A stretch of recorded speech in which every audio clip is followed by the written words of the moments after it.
अस्सलाम वालेकुम eight class chemistry का चैप्टर 3 का आज का आपका एक न्यू टॉपिक स्टार्ट हो रहा है, that is periodicity of properties, page number 51।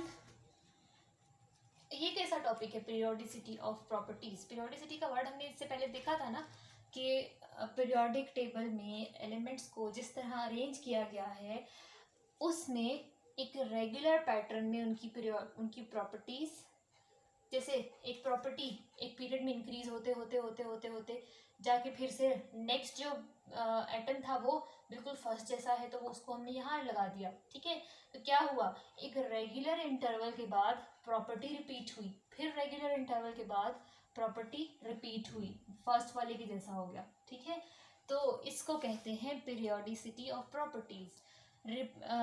जो रेपिटेशन है प्रॉपर्टीज की इन पीरियोडिक टेबल उसको कहते हैं हम पीरियोडिसिटी। तो अब हम असल में एक एक प्रॉपर्टी देखेंगे, जैसे एटम का साइज, जैसे एटम की दूसरे जैसे कि दूसरी प्रॉपर्टीज, वो अब हम वन बाय वन उनको देखेंगे। ठीक है, तो असल में इस टॉपिक में हम देखने लगे, जैसे फॉर एग्जांपल अगर मैं साइज की बात करूँ, साइज ऑफ एटम्स, ठीक है, जिसके अंदर कम न्यूट्रॉन कम प्रोटॉन है वो छोटे साइज का होता है, जिसमें ज़्यादा है वो बड़े साइज का होता है। ठीक है, तो पीरियोडिक टेबल में हमने कहा कि सारी प्रॉपर्टीज़ इंक्रीज डिक्रीज होती हैं या रिपीट होती हैं। ठीक है, तो अब हम देखेंगे कि एक पीरियड में अगर हम लेफ्ट से राइट जा रहे हैं तो हर राइट आने वाले एटम का साइज किस तरह इंक्रीज डिक्रीज होता है। ठीक है, ग्रुप में अगर हम टॉप से बॉटम मूव करें यू रीड करते हुए, ट्रेस करते हुए, ठीक है, तो हर नया आने वाला एटम जो है वो पिछले एटम से बड़ा है या छोटा है, और रीज़न क्या है ये देखेंगे हम इसमें। ठीक है, सबसे पहले जो हम प्रॉपर्टी देखने लगे हैं एलिमेंट की, दैट इज साइज। ठीक है, साइज ऑफ एटम। ठीक, अब हमने एटॉमिक मास और एटॉमिक नंबर तो किसी तरह रिलेट करके, कार्बन के एटम से रिलेट करके कर लिया, लेकिन साइज कैसे देखेंगे एटम का? एटम्स तो बहुत स्मॉल हैं। ठीक है, और उसके अलावा एक चीज़ हमने और देखी है, दो प्रॉब्लम्स थी इसमें।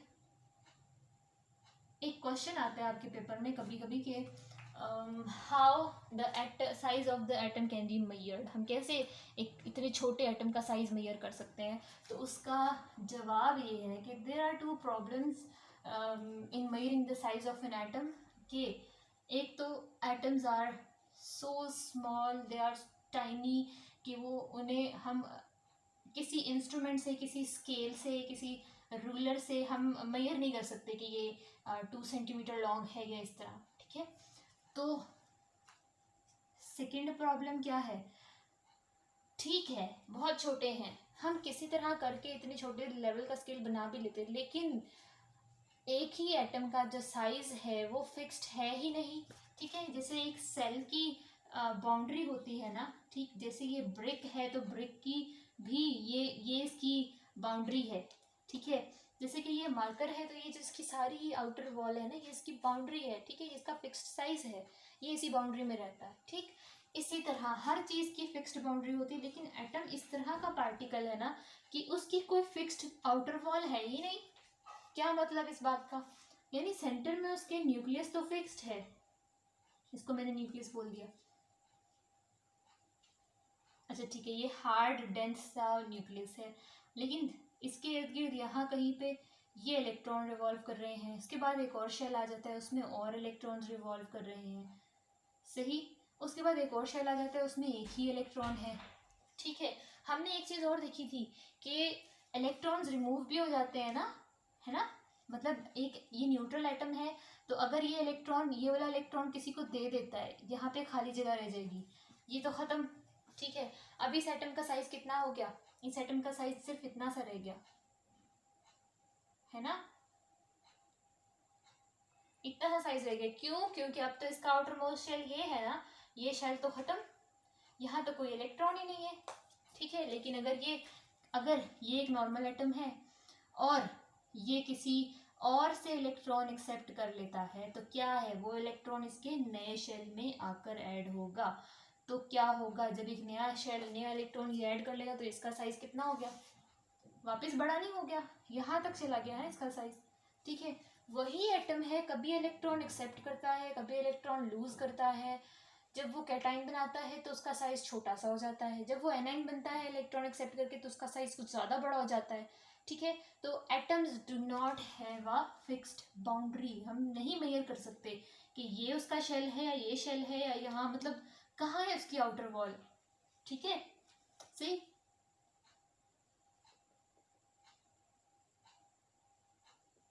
तो ये दो प्रॉब्लम्स हैं कि एटम का साइज मेजर कैसे किया जाए फिर। ठीक है, atoms do not have a fixed boundary. क्या मतलब, एटम्स का साइज चेंज होता रहता है। ठीक है, अब अगर हम देखें तो ये दोनों प्रॉब्लम्स सॉल्व करने के लिए, जैसे हमने एटॉमिक एटम का मैस मेजर करने के लिए एक रिलेटिव टर्म रख ली थी ना, कि कार्बन के एटम का जितना भी मैस है ना उससे उससे दूसरे एटम्स को मेजर कर लेंगे हम। ठीक है, इसी तरह हमने यहाँ पर भी एटम्स की एटम का खुद का बाउंड्री, उसकी खुद की बाउंड्री तो मेजर नहीं की जा सकती, लेकिन जब हम सब सपोज ये करते हैं कि जब दो एटम्स एक दूसरे के साथ केमिकल बॉन्ड बनाते हैं ना तो वो सबसे ज़्यादा क्लोज्ड होते हैं एक दूसरे के। ठीक है, सपोज ऐसे करो कि ये एक एटम है, ये भी एक एटम है, इन दोनों ने एक दूसरे के साथ केमिकल बॉन्डिंग की हुई है। ठीक है, ये इसका सेंटर है, ये इसका सेंटर है। अब हमें दोनों का ही वो नहीं पता कि इसकी फिक्स्ड बाउंड्री कौन सी थी, हमें नहीं पता। हमने बस इमेजिन कर लिया कि जब इन दोनों ने केमिकल बॉन्ड बनाया हुआ है ना, ये इन दोनों के दरमियान बॉन्ड बना हुआ है, तो हम सपोज ये करते हैं कि बॉन्ड का मतलब है ये दोनों एक दूसरे को स्ट्रांगली अट्रैक्ट कर रहे हैं। ठीक है, अट्रैक्ट कर रहे हैं, अट्रैक्ट करने का मतलब है कि जब तक ये एक दूसरे की तरफ खींचेंगे, एक दूसरे के करीब जाने की कोशिश करेंगे। ठीक है, तो जब ये बॉन्ड बनाया हुआ है इन्होंने, एक केमिकल बॉन्ड बनाया हुआ, तो इसका मतलब है ये सबसे ज़्यादा एक दूसरे के क्लोज हैं। इससे ज़्यादा ये क्लोज नहीं आ सकते, वरना और स्पेस होती तो और क्लोज आ जाते ना। ठीक है, तो जब कोई एटम बॉन्डेड होता है ना तो उस टाइम तो उसका साइज फिक्स होता है, तो हम बॉन्डेड एटम का साइज मेजर कर लेते हैं।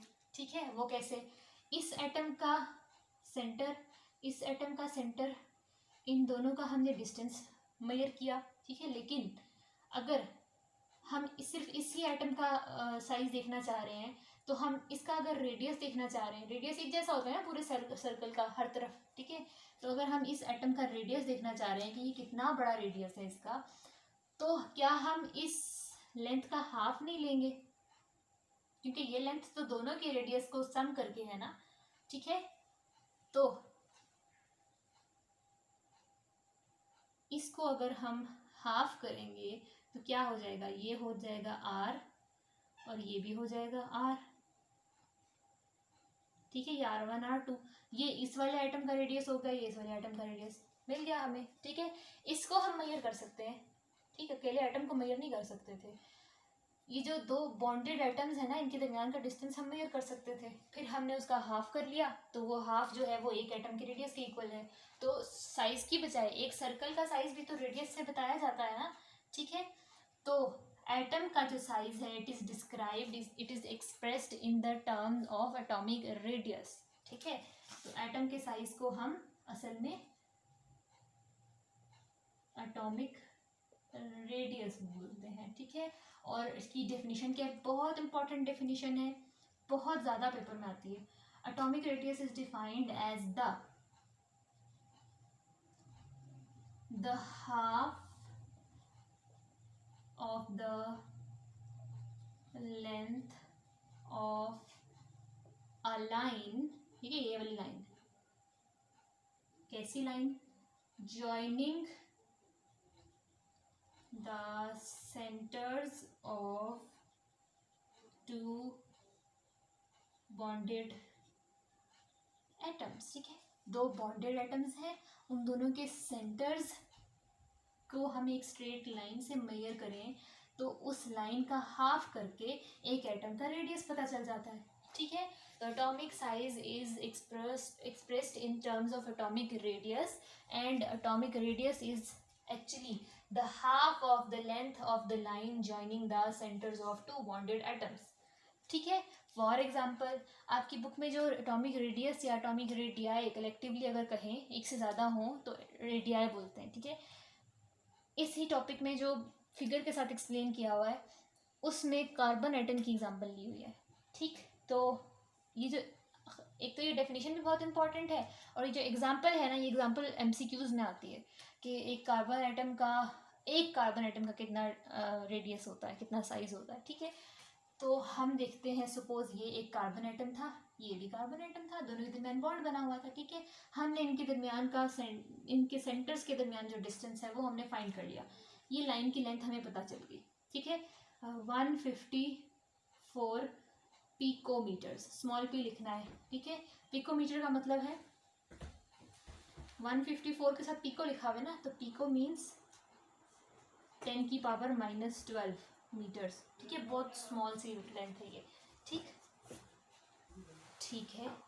अब अगर दो कार्बन एटम के दरमियान का डिस्टेंस इतना होता है, तो हमने तो हाफ करना है, तो एक कार्बन एटम का डिस्टेंस पता चलेगा ना, तो हाफ करेंगे तो 77 पिकोमीटर एक कार्बन एटम का डिस्टेंस, और फिर 77 पिकोमीटर दूसरे कार्बन एटम का रेडियस, ठीक है। तो ये कार्बन एटम का रेडियस भी एमसीक्यूज में पूछा जाता है कि कितना है, ये भी याद रखना है, और ये डेफिनेशन भी, ठीक है। दोनों ही बहुत इंपॉर्टेंट चीज़ है, ठीक है। अभी तो हमने सिर्फ डेफिनेशन देखी है, हमने अब देखना है कि एक पीरियोडिक टेबल में जब हम एक पीरियड में मूव करेंगे, लेफ्ट से राइट अगर हम पीरियड को स्टडी करते हुए जाएं, तो क्या एटम्स का साइज इंक्रीज हो रहा होता है, रेडियस इंक्रीज हो रहा होता है या डिक्रीज हो रहा होता है, ठीक है, क्योंकि हर एटम दूसरे से तो डिफरेंट है ना, ठीक।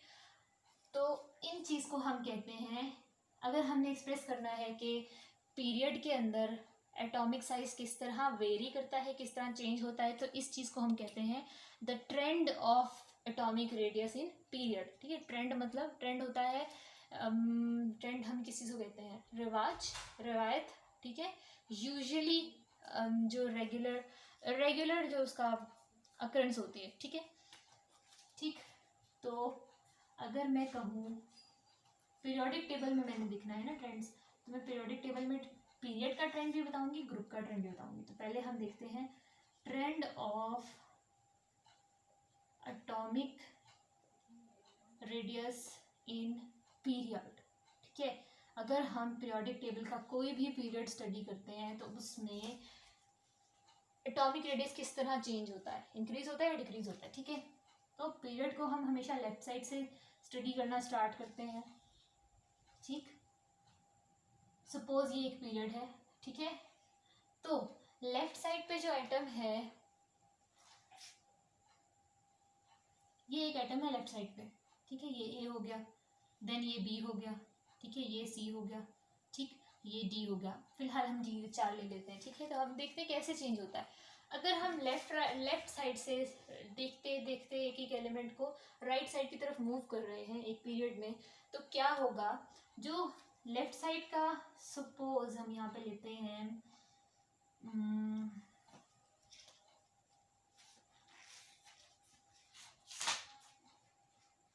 आपकी बुक में सेकेंड पीरियड डिस्क्राइब किया हुआ है।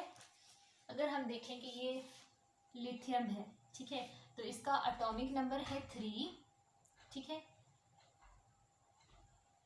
और एटॉमिक मास है इसका, हम एटॉमिक नंबर देखते हैं फिलहाल, ठीक है। तो एटॉमिक नंबर इसका 3 है। उसके बाद आता है मैग्नीशियम, इसका एटॉमिक नंबर है 4, ठीक है। एटॉमिक नंबर इंक्रीज हो रहा है ना पीरियोडिक टेबल में। उसके बाद आता है ग्रुप 13 पे चले जाते हैं, ठीक है। उसके बाद आता है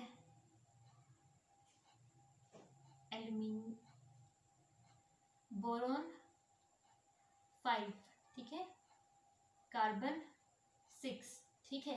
क्या हो रहा है, एक पीरियड में जो एलिमेंट्स होते हैं उनके एटॉमिक नंबर्स इंक्रीज हो रहे हैं। एटॉमिक नंबर क्या है, number of protons in the nucleus, ठीक है, यानी इसका न्यूक्लियस है इतना छोटा सा, ठीक है, और इसका शेल ये वाला है, ठीक है।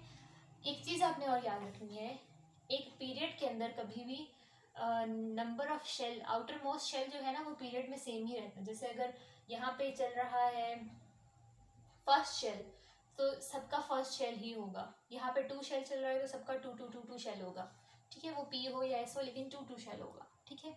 तो फर्स्ट शेल ये होता है ना, सेकेंड शेल ये होता है, ठीक है। मैं इनको यहाँ पे डायग्राम की फॉर्म में लिख रही हूँ। अगर ये 3 प्रोटॉन्स हैं, तो इसके 2 इलेक्ट्रॉन यहाँ, 1 इलेक्ट्रॉन यहाँ, ठीक है।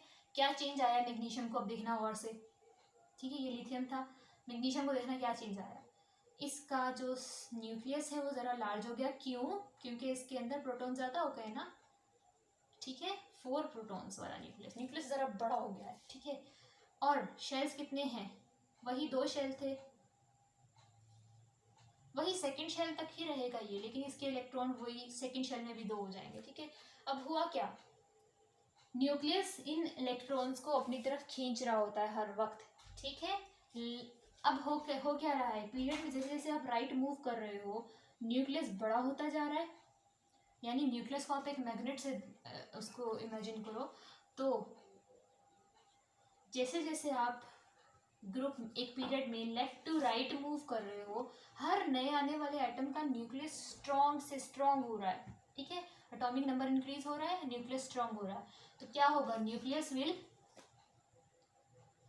मोर स्ट्रॉन्गली अट्रैक्ट द इलेक्ट्रॉन्स। तो आउटर मोस्ट शेल में जितने भी इलेक्ट्रॉन्स हैं उनको, सारे इलेक्ट्रॉन्स को ही न्यूक्लियस और ज़्यादा पावर के साथ खींचेगा अंदर की तरफ, ठीक है। तो क्या होगा, ये वाला साइज थोड़ा सा, ये वाला जो शेल है ना, ये वाले इलेक्ट्रॉन्स थोड़े से न्यूक्लियस के थोड़े करीब आ जाएंगे, ठीक है। नेक्स्ट शेल में क्या होगा, उसमें भी ऐसा होगा, और करीब आ जाएंगे।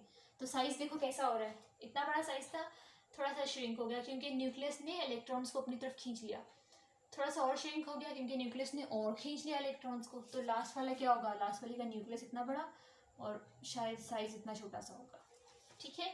तो जब हम एक पीरियड में, आप लिखोगे when we move from left to right in a period the atomic number increases, ठीक है, एटॉमिक नंबर इंक्रीज हो रहा होता है। As a result the nuclear attraction for the electron also increases, ठीक है, ये भी हो गया।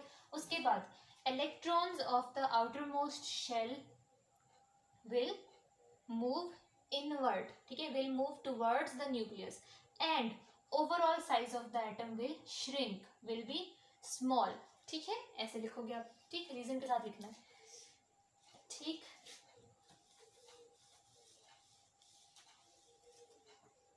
इसके बाद अगर हम देखें तो ग्रुप ट्रेंड देखें, जैसे हम भी पीरियड का ट्रेंड देख रहे थे, तो पीरियोडिक टेबल में ग्रुप में एटॉमिक साइज, एटॉमिक रेडियस का क्या ट्रेंड है। तो ग्रुप में अगर हम देखें, फर्स्ट ग्रुप ले लें, हाइड्रोजन, लिथियम, ठीक है, हाइड्रोजन का 1 एटॉमिक नंबर, लिथियम का 3 एटॉमिक नंबर, ठीक है। एटॉमिक नंबर कितना ज़्यादा इंक्रीज हो रहा है, ठीक है। लेकिन एक चीज़ और आपने याद रखनी है, जो फर्स्ट एलिमेंट होगा ना उसका 1s है, ठीक है, फर्स्ट शेल है। जो सेकंड होगा ना उसका फर्स्ट शेल है ही है, उसका सेकंड शेल भी है। क्या हुआ, पूरा एक नया शेल ऐड हुआ इसमें, ठीक है। जो थर्ड एलिमेंट होगा ना उसमें 3 शेल होंगे, third element means 3 shells. Third group में जो थर्ड नंबर का होगा वो थर्ड पीरियड पे आएगा ना, तो वो हर ग्रुप में हर जो नया आने वाला एलिमेंट है, जब जब हम टॉप से बॉटम मूव करेंगे तो हर न्यू एलिमेंट के अंदर एक नया शेल ऐड हुआ होगा, ठीक है, इलेक्ट्रॉन का एक नया शेल ऐड हुआ होगा। तो इससे ये फर्स्ट शेल, ये सेकंड शेल, तो सेकंड तो इसके बराबर आता है ना, तो सेकंड से कितना बड़ा हो जाएगा, ये थर्ड शेल, ठीक है। थोड़ा छोटा बना लेते हैं, ठीक। ये 1 शेल, 2 शेल, 3 शेल, 3 तो इसके बराबर है लेकिन ये 4 नंबर पे है तो इसमें 4 शेल्स हैं, कितना बड़ा हो गया, ठीक है। तो ग्रुप में due to the addition of new shells atomic number increase हो रहा है, न्यूक्लियस की पावर इंक्रीज हो रही है, लेकिन उससे भी ज़्यादा क्या हो रहा है, नए नए शेल्स ऐड हो रहे हैं, ठीक है। तो वो जो नए शेल्स हैं वो न्यूक्लियस, जब न्यूक्लियस अंदर वाले शेल्स को अट्रैक्ट कर रहा है तो नया शेल एक और ऐड हो गया, ठीक है। उसके बाद एक और नया शेल ऐड हो गया बड़ा वाला, ठीक। तो इलेक्ट्रॉन्स न्यूक्लियस से दूर दूर दूर दूर जा रहे हैं, ठीक है।